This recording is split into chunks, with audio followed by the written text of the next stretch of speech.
Insulin sensitivity, the body's ability to respond effectively to insulin and keep blood sugar in check, is a cornerstone of metabolic health.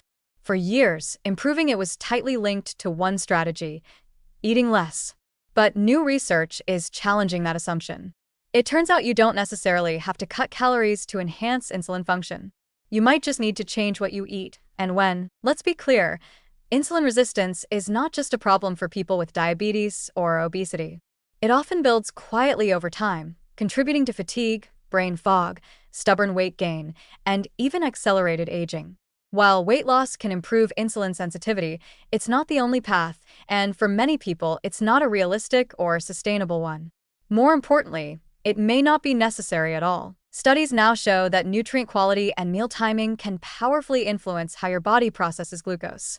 Meals rich in soluble fiber, healthy fats, and plant-based proteins such as lentils, leafy greens, nuts, and oats slow down digestion, stabilize post-meal blood sugar, and reduce the demand for insulin. These foods support better glycemic control even if your weight stays exactly the same. Low glycemic load diets, which emphasize whole foods that don't spike blood sugar, have consistently been shown to improve insulin function over time. In fact, people who follow such diets often reduce their fasting glucose and insulin levels without changing their total caloric intake. This is because the type of calories consumed matters just as much, if not more, than the total number. Meal timing also plays a critical role. Eating earlier in the day and avoiding late-night snacks aligns better with the body's natural insulin rhythms.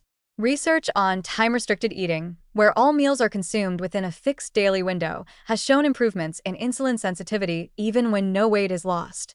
It seems our metabolism thrives when it gets regular breaks from processing food, especially overnight. There's also increasing evidence that improving gut health with prebiotics and fermented foods may lower inflammation and enhance insulin action indirectly.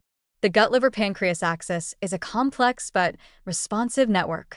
When the gut microbiome is healthy, the immune system is less reactive, and insulin signaling tends to function more smoothly. Here's the warning: if the focus remains entirely on calorie reduction and weight loss, people may miss out on more powerful and sustainable strategies. Severely cutting calories can backfire, triggering stress hormones, slowing metabolism, and worsening insulin resistance in the long run.